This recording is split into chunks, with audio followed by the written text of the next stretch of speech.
Si les mers et les océans pouvaient exercer un droit de propriété, être propriétaires d'eux-mêmes, sans doute pourraient-ils se protéger des attaques qu'ils subissent. En France, après la marée noire provoquée par l'Erika, un pas a été fait dans ce sens.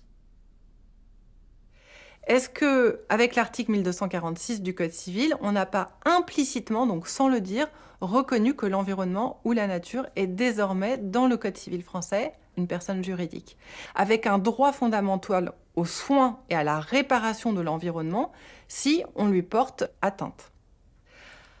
D'ailleurs, si on regarde et si on lit cet article 1246 du Code civil et à côté la Constitution équatorienne qui reconnaît, elle, explicitement la personnalité juridique à la nature ou à la biodiversité, on s'aperçoit que le mécanisme est exactement le même. On va permettre à un certain nombre de personnes, pour le droit français, uniquement certaines personnes morales, comme par exemple un parc national ou des associations de protection de l'environnement, voire aussi à des personnes physiques, c'est possible, donc des êtres humains, c'est possible en Équateur, de parler au nom de la biodiversité, de parler au nom de la nature, d'être le porte-parole finalement de la nature et d'obtenir réparation. Alors c'est une énorme question qui se pose à partir du moment où on a commencé à tenter de vouloir faire d'un certain nombre d'écosystèmes naturels des sujets de droit qui pourraient être des sujets propriétaires d'eux-mêmes.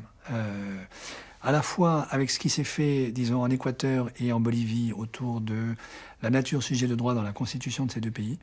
et de ce qui s'invente dans un certain nombre d'autres pays, en Indonésie, en Inde, en Afrique, en Amérique latine, lorsqu'on essaye de donner un statut de sujet de droit, par exemple, à une rivière, à une colline, à une montagne,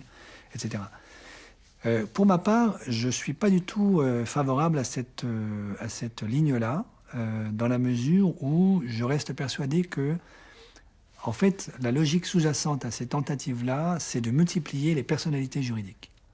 C'est de dire, au fond, les personnalités juridiques qui existent aujourd'hui, les États souverains, les entreprises, les personnes physiques, n'arrivent pas à relever l'énorme défi de la transition écologique, de la reconstruction écologique de notre planète, parce qu'elles n'arrivent pas à s'auto-limiter pour éviter de détruire la planète. Donc, c'est ce que fait ce raisonnement, on va multiplier les personnalités juridiques pour bloquer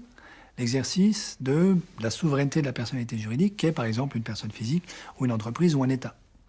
Et on espère, et on nourrit à mon avis l'illusion que la multiplication de ces personnalités juridiques va permettre de bloquer tout le monde. Voilà. Ce qui est sous-jacent à ça, à mon avis, ça reste quand même un imaginaire plutôt post-libéral de la concurrence. On va mettre en concurrence